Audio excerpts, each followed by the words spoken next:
میں یہ پسند کرتا ہوں کہ جب اللہ کے پاس نام اعمال بندوں کا پہنچے تو میں روزے کی حالت میں رہوں۔ اس حکمت سے، اس مصلحت کی بنیاد پر محمد صلی اللہ علیہ وسلم اس مہینے کا کثرت کے ساتھ روزہ رکھا کرتے تھے۔ اس حدیث میں جو بتایا گیا کہ اعمال اس مہینے میں، شعبان میں اعمال اللہ کے حضور پہنچائے جاتے ہیں، اس طرح سے مختلف احادیث آتی ہیں۔ کچھ حدیثوں میں آتا ہے اور ان ساری حدیثوں کو جمع کر کے معلوم ہوتا ہے کہ 3 طرح سے اللہ رب العالمین کے پاس اعمال پہنچتے ہیں۔ ایک معاملہ ہے کہ ڈیلی کی بنیاد پر اللہ کے پاس نام اعمال پہنچائے جاتے ہیں۔ صحیح مسلم کے اندر حدیث ہے، دن کے اعمال رات کو اور رات کے اعمال دن کو اللہ کے حضور پیش کیے جاتے ہیں۔ یہ ڈیلی روٹین کے بنیاد پر، اسی لیے فرشتے جو رات اور دن کے الگ الگ فرشتے ہیں، ان سب کی، ان دونوں کی ڈیوٹی تبدیل ہوتی رہتی ہے۔ یہ تو ایک موقع ہے۔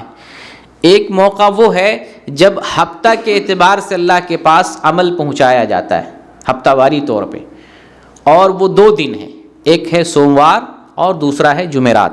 ان 2 دنوں میں اللہ رب العالمین کے پاس اعمال پہنچائے جاتے ہیں۔ یہی وجہ ہے کہ محمد صلی اللہ علیہ وسلم ان 2 دنوں میں روزہ رکھا کرتے تھے، سوموار کا روزہ رکھتے اور جمعرات کا روزہ رکھتے۔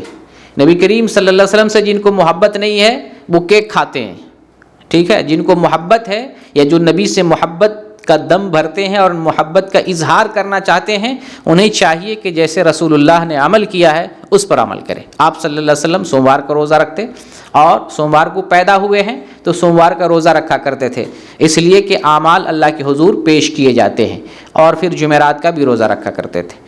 تو ہفتہ کے اعتبار سے سوموار اور جمعرات اللہ کے پاس اعمال پہنچائے جاتے ہیں۔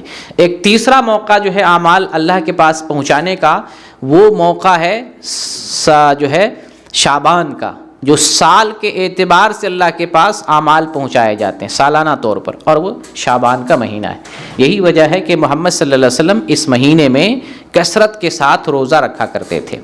اب اس سے نتیجہ یہ نکلتا ہے کہ ہم رسول اللہ صلی اللہ علیہ وسلم کی محبت میں، آپ کی سنت کی اقتداء میں، آپ کی پیروی میں اس مہینے کا کثرت کے ساتھ روزہ رکھیں، اور وہی آدمی محب رسول ہوگا، اہل سنت والجماعت میں سے کہلائے گا، اور رسول اللہ صلی اللہ علیہ وسلم کی تابعداری کرنے والا کہلایا جائے گا، جو آدمی آپ صلی اللہ علیہ وسلم کی محبت میں اس مہینے میں کثرت کے ساتھ روزہ رکھا کرتا ہے۔